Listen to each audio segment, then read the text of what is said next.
मुनि से पूछा, इंद्रजीत का वध रावण वध से अधिक कठिन कैसे था? श्री राम की उत्सुकता को शांत करने के लिए अगस्त्य मुनि ने श्री राम को बताया कि इंद्रजीत को वरदान था कि उसका वध वही कर सकता था जो 14 वर्षों तक सोया न हो, जिसने 14 वर्ष किसी स्त्री का मुख न देखा हो और न ही 14 वर्ष भोजन ग्रहण किया हो।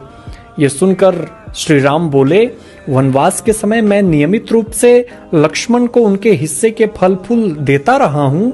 मैं सीता के साथ एक कुटी में रहता था, बगल की कुटी में लक्ष्मण थे, फिर सीता का मुख भी न देखा हो और 14 वर्षों तक सोए न हो, ऐसा कैसे संभव है?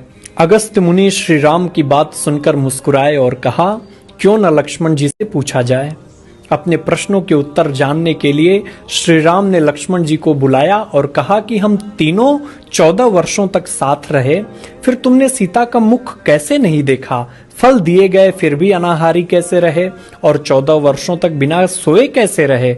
लक्ष्मण जी ने श्री राम को बताया कि मैंने कभी सीता माँ के चरणों के ऊपर देखा ही नहीं। आपको स्मरण होगा जब सुग्रीव ने हमें सीता माँ के आभूषण दिखाकर पहचानने के लिए कहा तो मैं उनके पैरों के आभूषण के सिवाय कोई और आभूषण नहीं पहचान पाया था। आप और माता एक कुटिया में सोते थे, मैं रात भर बाहर धनुष पर बाण चढ़ाए पहरा देता था। जब निद्रा ने मुझ पर नियंत्रण लाने का प्रयत्न किया तो मैंने निद्रा को अपने बाणों से वेध दिया था। तब निद्रा ने हार कर स्वीकार किया कि वो 14 वर्ष तक मुझे स्पर्श नहीं करेगी। परंतु जब श्री राम का अयोध्या में राज्याभिषेक हो रहा होगा और मैं उनके पीछे सेवक की तरह छत्र लिए खड़ा रहूंगा, तब मुझे आकर घेरेगी।